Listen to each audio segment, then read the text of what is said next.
49 అంటే సంతానం, 49 అంటే సంతోషం. 39 ఆంధ్రప్రదేశ్, తెలంగాణ. నమస్తే రమగారు. నమస్తే జయ. రమగారు, ఎవరు చేసిన కర్మ వాళ్ళు అనుభవించక తప్పదంటారు. ఖచ్చితంగా అనుభవించాల్సిందేనా? అనుభవిస్తారంటారా? తప్పకుండా తప్పకుండా. ఈ జన్మలోనా, నెక్స్ట్ జన్మలో? ఈ జన్మలోనే అనుభవించవచ్చు. కలికాలంలో, కలికాలం కాబట్టి మనం చేసిన సత్కర్మలు కానీ దుష్కృత్యాలు కానీ, పంచతంత్రంలో ఒక శ్లోకం ఉంది, చాలా ఏళ్ళైపోయిన శ్లోకం, మర్చిపోయాను కానీ 3 పూటల్లో, 3 రోజుల్లో, 3 వారాల్లో, లేదా 3 నెలల్లో, లేదా 3 ఏళ్లలో ఖచ్చితంగా మన ఫలితాన్ని మనం అనుభవించి తీరాలి. సత్కర్మైనా దుష్కర్మైనా. నువ్వు సహాయం చేయి, నీకు సహాయం దొరుకుతుంది. నువ్వు మోసం చేయి, నీకు మోసం దొరికి తీరుతుంది. దొరకకుండా కుదరదు. నువ్వు చేసిన రకం కాకపోతే ఇంకో రకంగా నువ్వు ఒకరిని హర్ట్ చేయి, నీకు హర్ట్ దొరికి తీరుతుంది. హర్ట్ దొరకాల్సిందే, లేకుండా కుదరదు. అది ఇంకొక రూపం అయ్యింది. ఎలాగైనా సరే, ఇప్పుడు వీడు చెంపకాయ కొడితే వాడే నీ చెంపకాయ కొట్టక్కర్లా, ఇంకోడెవడో కొడతాడు చెంపకాయ. ఒక్కోసారి కట్టుకుని పెళ్ళాం కన్న తల్లి కూడా కొట్టచ్చు. అలా కూడా అవ్వచ్చు, మనం చెప్పలేకపోతాం. ఒకళ్ళని తోటి మంచి కానీ చెడు కానీ చేస్తే అది అనుభవించక తప్పదు. కర్మానుభవం ఎవ్వరికీ తప్పదు. మళ్ళీ ఇందులో బుద్ధి కర్మానుసారిని అని చెప్తారు. బుద్ధి కర్మని అనుసరిస్తుంది. ఆ కర్మ మనకి ఇప్పుడు గోతులో పడాలి అని ఉంటే బుద్ధి కళ్ళు మూసుకుని నడవరా అని చెప్తుంది. కళ్ళు మూసుకుని నడిచి గోతులో పడతాం. వెళ్ళి పడటం అయితే గ్యారంటీ. ఇప్పుడు ఈ ఒట్టిగా లిటరల్లీ గోతులో పడడం, ఫిజికల్గా గోతులో పడడం కాదు. నువ్వు మోసపోవాలి అని కనుక నీ కర్మానుభవం అయితే నీ బుద్ధి గుడ్డిగా ఎదుటి వాళ్ళని నమ్ముతుంది. దానిలో నుంచి బయటపడలేమంటారా? బయటపడలేం. కర్మని తప్పించుకోవటానికి ప్రచండమైన భగవద్ అనుగ్రహం కావాలి. నేను అదే అడగపోయాను. ప్రచండమైన భగవద్ అనుగ్రహం కావాలి. అలాంటి అనుగ్రహం ఉంటే బయటపడతారు. ఆయనే తప్పిస్తాడంటారు. భగవంతుడే తప్పిస్తాడు. నువ్వు చేసే సత్కర్మ, నువ్వు ఇప్పుడు ఇవాళ గోతులో పడాలనే నీ మొహాన్ని రాసున్నప్పటికీ, నువ్వు నిన్న మొన్న చాలా యమాద్భుతమైన కార్యాలు ఏమైనా చేస్తే నువ్వు గోతులో పడే టైంకి దారైపోతున్న కోతైనా సరే నీ చేయిపుచ్చుకు లాగుతుంది, గోతులో పడుతున్నావు చూసుకోరా అని. నిన్న మొన్న చేయాలి, నువ్వు సరైన పని చేయాలి. అప్పుడు దీని నుంచి నువ్వు తప్పించుకోగలుగుతావు. దీనికి సంబంధించి అన్న కథలు ఉన్నాయా రమ్మగారు? కర్మానుభవం కథ ఒకటి ఉంది, బాగుంటుంది. పంచతంత్రంలోదే ఓ కథ. ఇది నేను అనుకోవటం కాకోలు కీయంలో కథ అని అనుకుంటున్నాను. మీకు మామూలుగా మనం హితోపదేశం చూస్తాము, ఇద్దరి స్నేహాలు కలగడం అంటే మిత్రలాభం, మిత్రభేదము, సంధి, విగ్రహం, అవి మనకు తెలుసు. అది హితోపదేశం. పంచతంత్రంలో ఏముందంటే ఇప్పుడు మిత్రలాభము, మిత్రభేదంతో పాటు కాకోలికీయము, అపరీక్షిత కారకము, తర్వాత అది 5వది ఇంకొకటి, ఆ పేరు గుర్తు రావట్లేదులేండి నాకు. అవి 5. వాటిలలో కాకోలికి ఏమంటే కాకులు గుడ్లగూపల కథ అనమాట. అది ఆ గుడ్లగూపల కథలో రకరకాల కథలు, ఒకడు ముందు ఒకడు వెనక, వాళ్ళు వీళ్ళు చెప్పి, కొన్ని కాకులు చెప్పినవి, కొన్ని గుడ్లగూపలు చెప్పినవి, అలా కథలు ఉంటాయి. అందులో ఈ కర్మఫలితపు కథ ఒకటి ఉంటుంది, బాగుంటుంది సరదాగా. చిన్నప్పుడే అంటే నేను చిన్నప్పుడంటే మరీ చిన్నప్పుడు కాదు, కాలేజీలో ఉన్నప్పుడు మా నాన్నగారి మేనమామ అంటే వాళ్ళు మా కాలేజీలో లెక్చరర్స్గానే ఉండేవారు. మా కాలేజీలోనే, కళాశాలలోనే, సంస్కృత కళాశాలలోనే చదువుకున్నారు. అక్కడే ఆచార్యులుగా కూడా పనిచేశారు. నేను చేరే సమయానికి మా నాన్నగారి ఆఖరి మేనమామ కూడా వర్కింగ్లోనే, ఇంకో 2-3 ఏళ్ళు సర్వీస్ ఉంది ఆయనకి. ఒక తాత మాత్రం 1 సంవత్సరం ఉండి వెళ్ళిపోయారు. ఈయన లక్ష్మణాచార్యులు గారు, ఆయన పేరు లచ్చితాత అనేవాళ్ళం. మా నాన్నగారి కంటే కొంచెం చిన్న, కొద్దిగా చిన్న. మా నాన్నకి మేనమామే కానీ కొద్దిగా చిన్న, చాలా కాదు కొంత చిన్న. లచ్చు అని పిలిచేవారు లక్ష్మణాచార్యులు, మేము లచ్చితాత అనేవాళ్ళం. ఆయన తెలుగు పాఠం చెప్పేవారు. ఒక క్లాస్లో ఒక విషయం చెప్తుండేవారు. ఆయుర్వేదం మహాఘనమైన వైద్యం, ఆయుర్వేదంలో భలే ప్రచండమైన రోగాలు తగ్గుతాయి అని నారాయణాచార్యులు గారిని ఒక ఆయుర్వేద వైద్యుల గురించి చెప్తున్నారు. నేను చెప్పబోయే కథకి ఇది నాంది, అందుకే నేను చెప్తున్నాను అనమాట. ఇప్పుడు నేను ఈ లచ్చితాతను తలుచుకోగానే నాకు ఒక సంతోషం వస్తుంది, కథ గుర్తొస్తుంటుంది. అయితే ఆయన 2-3 సార్లు ఇది చెప్పారు, అలా బుర్రలో ఉంది. ఇది ఎప్పటి సంగతి అంటావు? 86లో. ఎప్పటి కథ. అయితే ఏంటంటే నారాయణాచార్యులు గారని ఒక గొప్ప ఆయుర్వేద వైద్యులు ఉన్నారు, మా చుట్టుపక్కల ఉండుంటారు బహుశా. ఆయన దగ్గరికి ఒక పేషెంట్ని తెచ్చారట. ఆ పేషెంట్ ఒక వైశ్య కుటుంబానికి చెందిన ఆయన, బాగా డబ్బులు గిబ్బులు ఉన్నాయి ఆయనకి. ఆయన మనిషి సన్నగానే ఉన్నాడు, కాళ్ళు చేతులు పుల్లలాగా అంటే సన్నగా ఉన్నాయి, ఇంత బొజ్జుందట ఆయనకి. విపరీతమైన ఆకలిట ఆయనకి. అన్నం వేళకి ఆగలేడట ఆయన, అరిచేర్చి కేకలు పెట్టేస్తాడట. కొంచెం పల్చగా ఉన్న పొట్ట అన్నం తినగానే ఇంత అయిపోతున్నాయి, ఎంత తిండి చాలదు ఆయనకి. కాళ్ళు చేతులు సన్నబడిపోతున్నాయి, పొట్ట మాత్రం ఇంత ఉంటుంది. ఆ పొట్టని మోసుకోలేకపోతున్నట్టు ఆయన, బాణపొట్టలాగా. అసలు పొట్ట మరి బాణపట్ట అంటే మనిషి ఆకారం ఉండి దాంతో బొజ్జ కూడా ఉందనుకో, పోని ఒక రకం. ఏ మనిషి లేకుండా ఆ ఒట్టి బొజ్జే ఉంటే ప్రెగ్నెంట్ లేడీస్ లాగా ఆడాళ్ళు భరించేస్తారు, మగవాళ్ళకి కష్టం. దాంతో ఏమైంది, ఈయనకి అస్సలు ఒంట్లో బాగుండేది కాదట. వాళ్ళు అక్కడ ఇక్కడ తిప్పి ఏం వైద్యం చేయించినా ఆయనకి తిండి పిచ్చి తగ్గలేదు, ఆ బొజ్జ ఎంత అయిపోవటము తగ్గలేదు. ఆయనకి నారాయణాచార్యుల గారి దగ్గర తీసుకొచ్చారు. తీసుకొస్తే ఒక 2 పూటలు చూశాక ఆయన ఏం చేశారట, వీడిని తిరగేసి కట్టేయండి రా అని చెప్పారట. ఆ ఇంట్లో దూలాలు ఉంటాయి కదా, పాత ఇళ్ళలో ఏమిటి పెంకుటిళ్ళకి దూలాలు ఉంటాయి, పూరింటికి కూడా దూలం ఉంటుంది. ఆ పెంకుటింటికి కిందకున్న దూలానికి ఈయన్ని కాళ్ళు పైకేసి తల కిందకి పెట్టి కట్టేశారు, బాగా ఎత్తు మీద. కట్టేసిన తర్వాత ఇక ఆయనకి కాసేపు అయ్యేసరికి కొద్దిగా భయం వేస్తుంది, టెన్షన్ వచ్చేస్తుంది, తల కిందలుగా వెళ్ళాడేస్తే. ఆయన మూలగటం మొదలుపెట్టాడు, ఏడ్చాడు, సణిగాడు, ఏం చేసినా సరే ఎవరు మాట్లాడదన్నారు. ఆయనకు అన్నం వేళ అయిపోతుంది ఈ పేషెంట్కి. ఇక ఏడవటం మొదలుపెట్టాడు, అరుపులట, ఆకలి ఆకలి ఆకలి అరుస్తూనే ఉన్నాడు. ఎంత అరిచినా గింజు తెచ్చినా ఎవ్వరూ ఆయనకి మంచినీళ్ళు ఇవ్వలేదు, మా అన్నం పెట్టలేదు, మాట్లాడకుండా ఊరుకున్నారు. వైద్యంలో భాగం అనమాట. ఈయన ఏం చేశారట నారాయణాచార్యులు గారు, ఇంట్లో చక్కగా మంచి రుచికరమైన పదార్థాలు, పులిహోర, ఘుమఘుమలాడే వాసనలు వచ్చేవి ఒక 5-6 పదార్థాలు చేయించారట. అప్పాలు, పులిహోర, తర్వాత ఏమో ఈ నెయ్యి వేసి చేసే కొన్ని తిరగమాతలు, చారు పెద్ద గిన్నె నిండా అన్నీ పెట్టించి ఈ పేషెంట్ని ఎక్కడ కట్టించారో ఆ పేషెంట్ కింద పెట్టారట. అవి చూసిన దగ్గర నుంచి అరిచరిచి కేకలట, ఆ పేషెంట్ పిచ్చి కేకలు పెట్టేస్తున్నట్ట. కాసేపు అయిన తర్వాత అతని ముక్కులోంచి ఒక ఇంత పొడుగు పాము బయటకు వచ్చిందట, సన్నగా పొడుగ్గా ఉన్న పాము. ఆ పాము బయటికి ఎప్పుడైతే వస్తుందో, ఆహారం కోసం వస్తుంది ఆ వాసనకి, అది చాలా మటుకు వచ్చింది, ఎంత పొడుగో ఉంది. ఏం చేశారు, గబగబా గిన్నెలన్నీ జరిపేసి పెద్ద నీళ్లతోటి పెట్టారు ఆయన కింద. మనుషులు ఉన్నారు చుట్టుపక్కల, ఈ గిన్నెలన్నీ లాగేశారు. ఆ కిందకి జారిన పాముని అలాగా కిందకి జారిపోనిచ్చారు, దానికి ఇంకో అవకాశం లేదు. ఈ పాము జారి కిందకి మొత్తం ముక్కులోంచి బయటకు వచ్చేసాక ఆయన చప్పగా ఇప్పుడు బొజ్జంతా తగ్గిపోయింది, ఏమీ లేదు, సన్నగా ఒక పొడుగాటి మనిషి కట్టేస్తున్నాడు పైన, అంతే. ఏడుపు ఆగిపోయింది, కిక్కురు మనకుండా ఉన్నట్టు నిద్రపోయాడు. 2 నిమిషాల్లో కళ్ళు మూసుకొని నిద్రపోయాడు ఆయన. ఈ కింద పడ్డ పాముని నీళ్ల తొట్లో పెట్టారా, 2 నిమిషాల్లో నీళ్ళన్నీ మింగేసిందిట పాము. అది ఇంత లావును కనిపిస్తోంది, సన్నగా. ముక్కులోంచి బయటకు రావాలంటే ఎంత సన్నగా ఉండాలి. ఆ పాము బయటకు వచ్చాక ఆయన జబ్బు తగ్గిపోయింది, దీనికి ఏదో యాసిడ్ లాంటిది పోసి ఈ పామును సంహరించేశారు. ఇది ఎప్పుడు చెప్పేవారు. అలా ఉంటుంది అలా లచ్చత అంటూ ఉండేది. జరిగిందే, ఇది జరిగింది కదా, మా తాతో మా నాన్న చూశారు దీన్ని వాడు ఆయన. అలాంటి ఒక కథ చెప్తాను ఇప్పుడు. ఓ ఓకే, ఇదే ఇంట్రెస్టింగ్ గా ఉంది కదా, చాలా ఇంట్రెస్టింగ్ గా ఉంది. ఆయన ఎంత బాగా చెప్పేవారు, ఆయన చెప్పినంత బాగాలో నేను సగం చెప్పానో లేదో జయ. అవునా రమ్మగారు, లేకపోతే నాకు ఎలా గుర్తుంది. కానీ మనం సహజంగా పిల్లలకి పొట్టలో నుళ్ళు పురుగు వింటాం. ఆ పిల్లలు కొంచెం ఎక్కువ ఆహారం పిచ్చి ఉన్నా, ఫుడ్ అర్జీ, స్వీట్ అర్జీ ఎక్కువ ఉన్నా, పిల్లలు సన్నబడిపోయి బొజ్జ కనిపిస్తున్నా, పొట్టలో పాములు ఉన్నాయి అని అనుకుంటాం. అవునవును, లోక సహజంగా కదా. అయితే అది నిజమే, డాక్టర్లు కూడా చెప్తారు. ఆకలి లేదు, స్వీట్ అర్జీ బాగా ఉంది, పిచ్చి మారాన్ చేస్తారు, అమితంగా ఏడుస్తారు, పెంకిగా ఉంటారు, మాట వినరు, క్రాంకీగా బిహేవ్ చేస్తారు. మధ్యలో పాములు ఉండేందుకు అవకాశం ఉంది. జంట పాములు, ఎలిక పాములు అంటారు, 2 ఉంటాయి అవి.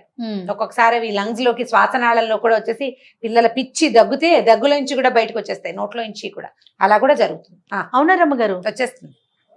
ఒక పాము కనుక వచ్చి కనపడింది అనుకో, రెండోది ఖచ్చితంగా ఉంటుంది. దానికి ఆ పారాసైటివ్ ఏదైనా ఒక మందు వేయించుకుంది, ఆ రెండో పామును కూడా బయటికి పోయేలాగా చేసుకోవాలి. పారాసైట్స్ ఉంటాయి శరీరంలో, ఇలా జరుగుతుంది. డాక్టర్లకు తెలుసు. ఎవరి పిల్లలకైనా ఇలాంటి అనుభవం ఉంటే తల్లులకు కూడా తెలుస్తుంది, పెద్ద విశేషం ఏం కాదు. పిల్లలు అతి క్రాంకీగా తిండి తినకుండా, తిండికి సతాయిస్తూ, ఎప్పుడు చాక్లెట్లు, బిస్కెట్. మొన్న మన డాక్టర్ గారు చెప్పారు, నేను మనం హనీని తీసుకువెళ్తే నిదట్లో పళ్ళు కొరుకుతా ఉన్నా పాములు ఉన్నట్టు అనేసి మందు వాడుతా ఉన్నాను. నిద్రలో పళ్ళు కొరుకుతుంటే నులి పురుగులు ఉన్నట్టు. అవునట. దురదలు, ఒంటి దురదలు పెట్టడం, స్కిన్ అలర్జీస్, దురదలు, నడుం కింద భాగంలో అక్కడ దురదొస్తున్న పిల్లలు గోకుతుంటే కూడా అలా ఉండొచ్చు.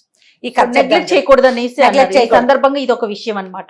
ఇలాంటి ఏమైనా కనిపించినా వెంటనే డాక్టర్ని చూడాలి, మంచి డాక్టర్ వెతుక్కోవాలి, అంతే. ఈ కథ ఏంటంటే, పూర్వం ఒక రాజుగారు ఉండేవారు. ఆ రాజుగారికి ఒక కొడుకు పుట్టాడు. అయితే ఇతనికి అతని పొట్టలో ఒక పాము ఉందట. పొట్టలో పాము ఉండి పిల్లాడు చిక్కిపోతూ ఉండేవాడు.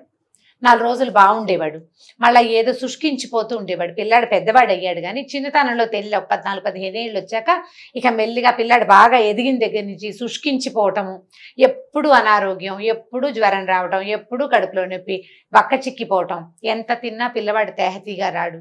ఎన్ని వైద్యాలో చేయించారట, ఏం చేసినా ఆ జబ్బు వాడికి తగ్గల. ఆ పొట్టలో పాము ఉందని ఎవరికీ తెలియదు, ఎవరికీ తెలియదు. ఆ పిల్లాడికి ఇక విసుగు పుట్టిందిట, ఈ జబ్బులు, ఈ వైద్యాలు ఎంతసేపు, నువ్వు రాజవ్వాలి కాబట్టి వైద్యం చేయించుకోవాలని వీళ్ళంతా బలవంతం పెట్టడాలు. విసుగు పుట్టి వాడి ఇంట్లో నుంచి వెళ్ళిపోయాడు. వెళ్ళిపోయి ఏదో దేశ దిమ్మరిగా తిరిగేవాడు, ఏదో దొరికింది ఇంత తినేవాడు, అలాగే కడుపు నొప్పిగా ఉంటే ఎక్కడైనా పడుకుని అలాగే చేసేవాడు. ఈ అంతఃపురంలో ఉంటే మళ్ళీ రాజుగారు అబ్బాయికి కడుపులో నొప్పి వచ్చిందంటే అందరూ పరిగెత్తుకు రావటం, డాక్టర్ని పిలవటం, మందులు కషాయాలు. ఆ గోల పడలేకపోయాడు అనమాట. ఏదో నా చావు, ఇప్పుడు కడుపులో నొప్పి వచ్చిన వాడి నొప్పి వాడే పడాలి, చుట్టుపక్కల వాళ్ళ హైరాణ ఎక్కువైపోతుంది. దాంతో ఈ అబ్బాయి ఇంట్లోంచి వెళ్ళిపోయాడు. అయితే ఇతను ఒక దేశం వైపుకి వెళ్ళాడు. ఇతను వెళ్ళిన దేశపు రాజుగారికి 2 కూతుళ్ళట. ఆయన రోజు పొద్దున్నే లేచి పిల్లలకు సుప్రభాతం గుడ్ మార్నింగ్ చెప్పుకుంటాం కదా ఇప్పుడు మనం, అట్లా గుడ్ మార్నింగ్ చెప్పేవాడు. పిల్లలు కూడా గుడ్ మార్నింగ్ చెప్పేవాళ్ళు. కొంత వయసు వచ్చాక ఒక రోజు పొద్దున రాజుగారు కొంతకాలం పిల్లకు 16-18 ఏళ్ళు వచ్చినాయి. ఆయన పెద్ద కూతురికి 18 ఏళ్ళు, చిన్న కూతురికి 16 ఏళ్ళు ఉన్నాయి. పిల్లలకి ఇంకా పెళ్ళిళ్ళు చేయాలన్నమాట. ఓ రోజు పొద్దున ఆ పిల్ల ఏం చేస్తుందట, ఈ దేవతా పుస్తకాలు, స్త్రీల వ్రత కథలు అవి చదువుకుంటుందట. రెండో అమ్మాయి, పెద్ద అమ్మాయి పెద్దగా ఏం చదవదు, ఏదో మామూలు చదువుకుంటుంది. పొద్దునే వచ్చి కూతుర్ని పలకరించాడు. గుడ్ మార్నింగ్ అని ఇంగ్లీష్లో చెప్పుకోరు కదా, అమ్మ శుభోదయం అన్నాడు. అంటే అమ్మాయి ఏమంది, రాజా నీకు జయమగుగాక, నీ పాలనలో ఉన్న వాళ్ళందరూ సంతోషంగా ఉండుగాక, నాన్న హేల్ ద కింగ్ అన్నారనమాట. రాజుని జయహో అంటారు. అలాంటివి 4 వాక్యాలు చెప్పింది పెద్ద పిల్ల. అయితే చిన్నపిల్ల పెద్ద అమ్మాయి రెండో అమ్మాయి దగ్గరికి వెళ్ళాడు. శుభోదయం అమ్మ అని పలకరించాడు కూతుర్ని. శుభోదయం నాన్న, నీ కర్మఫలాన్ని అనుభవించు నువ్వు అని చెప్పింది. కర్మఫలితాన్ని ఈ జన్మలో అనుభవించేస్తే వచ్చే జన్మ ఉత్కృష్టమైన జన్మ వస్తుందని దాని పాయింట్. రాజుకు ఒళ్ళు మండిపోయింది. పైగా ఆ రోజు ఆయన పుట్టినరోజు. ఓకే, మా రాజు కూతురు అయ్యుండి, నా కూతురు అయ్యుండి నన్ను జయించాలి, నువ్వు జయించినా ప్రపంచం అంతటి, నువ్వు పెద్ద ప్రపంచం అందరికీ కింగ్ అయిపో అనాలి, అనకుండా కర్మఫలాన్ని పొందమంటుందా? ఇది దీని పిచ్చి మాటలు. ఈ పిల్లని తీసుకెళ్ళి దేశ దిమ్మరు ఎవరికైనా పెళ్లి చేయండి ఇచ్చి ఇవాళ నా పుట్టినరోజు సందర్భంగా. దాని కర్మఫలితం అది ఎలా అనుభవిస్తుందో నేను చూస్తాను, కట్టేయండి ఎవరికైనా అన్నాడు. అనగానే ఏముంది, రాజుగారు కట్టేయండి అనగానే ఎందుకంటే అనరు, తీసుకెళ్ళిపోవటమే. ఈ అమ్మాయిని తీసుకెళ్ళిపోయారు. బయటికి తీసుకెళ్తే ఆ సత్రాల దగ్గర ఎక్కడో దేశ దిమ్మరిగా వీడెవడు మీదేం ఊరు అని అడిగితే ఏదో ప్రతివాడు అలానా ఊరండి అని చెప్తారు. ఒకడు ఊరండి అని చెప్పల, నేను దేశ దిమ్మరిని బాబు అన్నాడు. అలాగా పట్టు అని ఈ అమ్మాయిని ఇచ్చి వాడికి పెళ్లి చేశారు. రాజుగారి అమ్మాయికి రాజుగారి అబ్బాయికి పెళ్లి అయిపోయింది అంతే. సరే, అబ్బాయి కొంచెం శుష్కించిపోయి ఉన్నాడు. ఏమనుకుంది ఈ పిల్ల, కర్మఫలితం ఇది, ఇట్లా ఒక దేశ దిమ్మరిని పెళ్లి చేసుకోవాలని ఉంది, నా కర్మానుభవం అది, నాకు వివాహం ఉంది, కనీసం ఓ భర్త ఉన్నాడు, బాగుంది అనుకుని నాన్నకి టాటా చెప్పి పడితే వెళ్ళిపోయింది. అమ్మాయి దాన్ని నమ్ముతోంది అంతే, కర్మఫలితాన్ని నమ్ముతోంది. సరే, భర్తను తీసుకుని వెళ్ళిపోయింది. రాజకుమార్తె కదా, మెడలో చెవులకి ఏవో 4 ఆభరణాలు, అంతకంటే లేవు, తండ్రి ఏమి ఇవ్వాల అమ్మాయికి. భర్తను తీసుకుని వేరే చోటకి బయలుదేరింది. ఇక్కడ ఎందుకు, వీళ్ళ ఊళ్ళో ఇంకో వేరే దేశంలో ఎక్కడైనా ఉందాం మనం అని తీసుకుపోయింది. తీసుకెళ్ళి అలా కొంత దూరం వెళ్ళాక ఏం చేసింది, ఈ మెడకి చెవులకు ఉన్న ఆభరణాలు చేతుకున్నదో ఏదో ఒక చోట అమ్మేసి డబ్బులు తెచ్చుకుని సామాన్లు అవి ఇవి కొనుక్కుని ఎక్కడైనా అన్నం వండుకు తినడానికి ఆ ఊళ్ళో అమ్మేయటం, కాస్త డబ్బులు తెచ్చుకోవటం, భోజనానికి ఏర్పాటు చేసేది. రాజకుమారుడు శుష్కించుకున్నాడుగా, వాడు ఆ ప్రయత్నం ఏం చేయాలి, పెళ్ళాన్ని వెంట పెట్టుకుని తిరుగుతూ ఉండేవాడు. వీళ్ళు అలా ఒక ఊరు చేరారు. ఆ ఊర్లో ఒక పెద్ద చెరువు గట్టు. ఈ అమ్మాయి ఏమందంటే, ఏమండి చెరువు గట్టు చక్కగా విశాలంగా బాగుంది, ఆ పక్కన ఏదో గుడి కూడా ఉన్నట్టుంది, చెట్లు చాలా హాయిగా ఉన్నాయి, ఇక్కడే 4 రోజులు ఉందాం, వంట చేసుకుని తిందాం, డబ్బులు ఉన్నాయి కదా మన దగ్గర, మొన్న అమ్మేసిన డబ్బులు ఉన్నాయి, నేను ఊళ్ళోకి వెళ్ళి సామాన్లు అవి కొనుక్కొస్తానండి, ఇక్కడే కూర్చోండి, మీకు అసలు ఓపిక లేదని భర్తను ఒక చోట కూర్చోబెట్టి వెళ్ళిపోయి ఊళ్ళోకి వెళ్ళింది. సరే, ఈ అబ్బాయి ఏం చేశాడు, అక్కడ కూర్చున్నాడు, పెట్టి నిద్ర వస్తుంది, తల కింద ఏదైనా పెట్టుకుందాం అనుకున్నాడు. ఏమీ కనపడలా. ఏదైనా కొంచెం సర్వే రాయి లాంటిది ఉంటే తల అనొచ్చు కదా. ఆ పక్కన ఓ ఇంత పుట్ట ఉందట. ఇది వరకు పెద్దదే, ఇప్పుడు చిన్నదైపోయింది. ఆ పుట్టకి కోపులు ఉంటాయి కదా ఇట్లా పైకి, ఆ కోపు కొంచెం వెడల్పుగా బాగుంది. ఇతను ఏం చేశాట, ఆ పుట్ట దగ్గరికి జరిగి పడుకుని ఆ పుట్ట కోపు మీద తలకాయ ఎంచుకుని నిద్రపోయాడు. అనారోగ్యం, ఓపిక లేదు, నిద్ర వస్తుంది, ఇది పుట్ట పాము వస్తుంది అవన్నీ ఏం ఆలోచించాలి. ఆ పుట్టకి తల అంచి పడుకున్నాడు.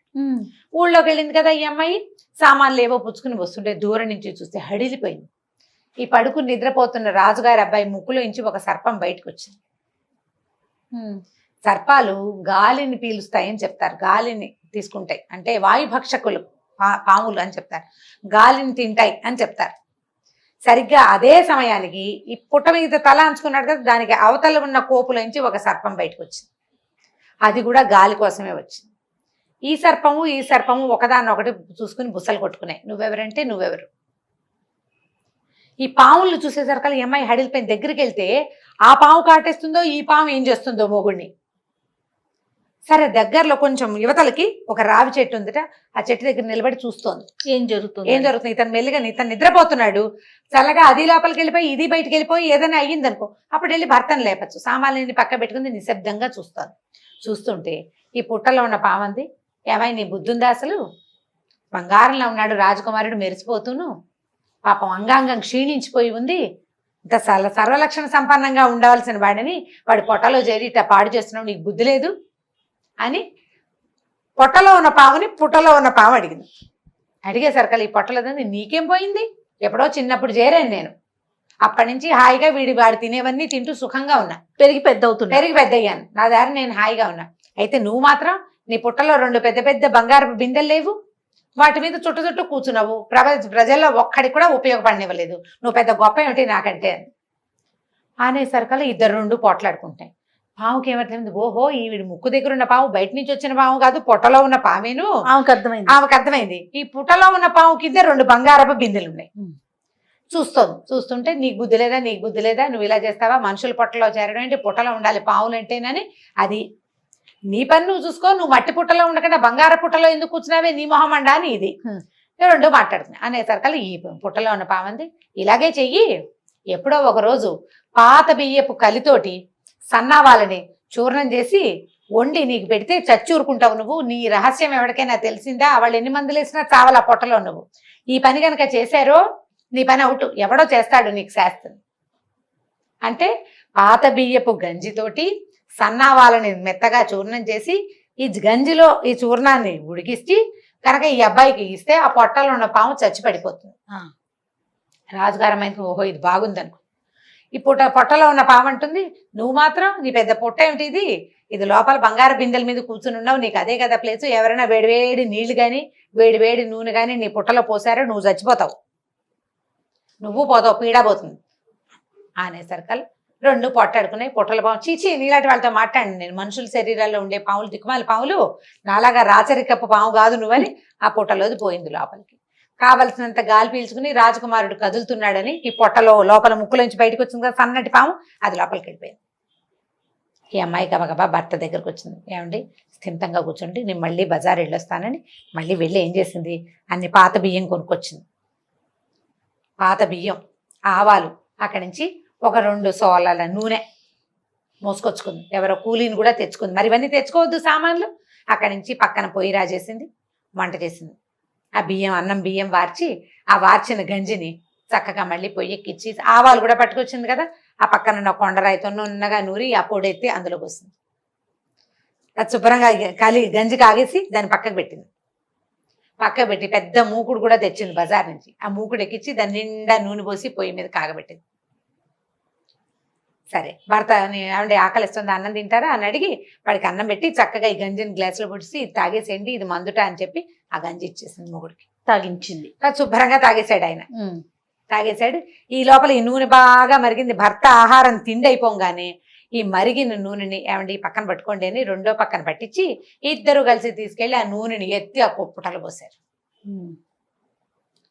1 గంట అయ్యేసరికి ఈ భర్త ఏమే నాకు మళ్ళీ ఆకలిస్తుంది అన్నం పెట్టవా అన్నాడు.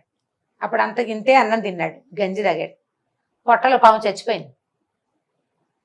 మొహం కింద ఇట్లా కళ్ళ కింద చారులు అవి ఉండేవి. 1 పూటలో నార్మల్ అయిపోయాడు. అక్కడి నుంచి పాము కాస్త పోయింది. మెల్లిగా నాకు కడుపులో నొప్పి వస్తుంది, నేను ఎక్కడికైనా వెళ్తానని చెరువు దగ్గరికి వెళ్ళొచ్చాడు. మోషన్లో పాము పడిపోయింది బయటికి.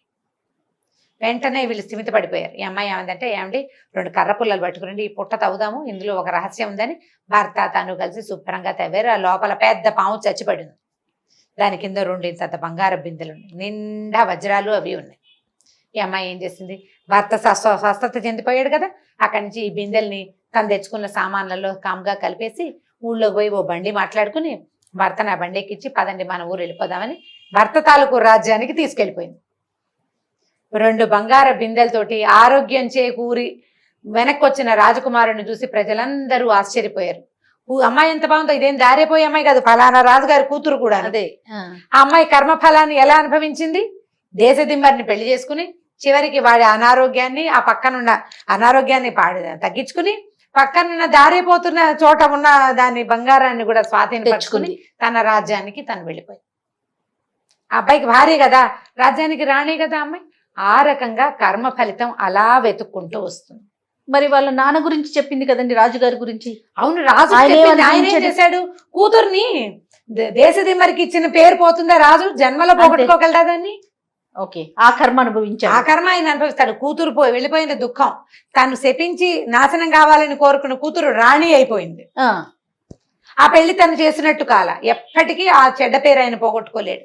దేశదిమ్మరికి పిల్లనిచ్చిన ఇది పోతుందా? పోదు కదా. ఆయన కర్మఫలం అది.